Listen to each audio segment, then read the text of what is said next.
ದರ್ಶಿನಿ ಮಂಜುನಾಥ್. ಚಿತ್ರದುರ್ಗದ ಸುಪ್ರಸಿದ್ಧ ವೈದ್ಯ ಡಾಕ್ಟರ್ ತಿಪ್ಪೇಸ್ವಾಮಿ ಮತ್ತು ಶ್ರೀಮತಿ ನಾಗರತ್ನ ಅವರ ಪುತ್ರಿ ದರ್ಶಿನಿ ಅವರಿಗೆ ಬಾಲ್ಯದಿಂದಲೇ ರಾಗಕ್ಕೆ ತಾಳಕ್ಕೆ ಹೆಜ್ಜೆ ಹಾಕುವ ಬಣ್ಣ.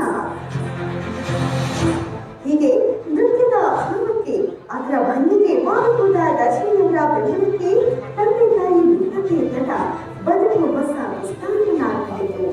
ತಂದೆ ಜೀವ ಸಜ್ಜನ್ ಸರ್ಕಾರಿ ನೌಕರರು. ಅವರು ಓದಿಲ್ಲ ಮಗಳ ನೃತ್ಯ ತರಬೇತಿ. ಬರೋಬ್ಬರಿ 10 ವರ್ಷ ತಂಜಾವೂರು ಶೈಲಿಯ ನೃತ್ಯ ನಾಟ್ಯಗಳು ವೇಣುಮಂಡಿತ ಪದ್ಮನಾಭವರ ಜೊತೆ ನೃತ್ಯ ಹೆಜ್ಜೆ. ನಂತರ ನೃತ್ಯ ರಂಗದ ಜೀವತಾರೆ ಮಾಯಾರಾವ್ ಜೊತೆ ಕಥಕ್ ನೃತ್ಯ ಯಾತ್ರೆ. ನಾಟ್ಯ ಇನ್ಸ್ಟಿಟ್ಯೂಟ್ನಿಂದ ಕೊರಿಯೋಗ್ರಫಿ ಪದವಿ. ಬೆಂಗಳೂರು ಕಿವಿ ಜ್ಞಾನ ಗಂಗೋತ್ರಿಯಿಂದ ಭರತನಾಟ್ಯದಲ್ಲಿ MA ಸ್ನಾತಕೋತ್ತರ ಪದವಿ. ಅಷ್ಟೇ ಅಲ್ಲ, ರೇಣಾ ವಿಶ್ವವಿದ್ಯಾಲಯದಿಂದ PhD. ಇದು ದರ್ಶಿನಿಯವರು ನೃತ್ಯ ತಪಸ್ವಿನಿಯಾದ ಕಥೆ. ಪದ್ಮವಿಭೂಷಣ ಸೋನಲ್ ಮಾನ್ಸಿ ಮತ್ತು ರಮಾ ವೈದ್ಯನಾಥ ಹತ್ತಿರ ಕಲಿತ ನೃತ್ಯ ವಿನಯ ದರ್ಶಿನಿಯವರ ಕೀರ್ತಿಯ ಕಿರೀಟಕ್ಕೆ ಸಿಕ್ಕಿಸಿದ ಮತ್ತೊಂದು ಸಾಧನೆಯಾದರೆ.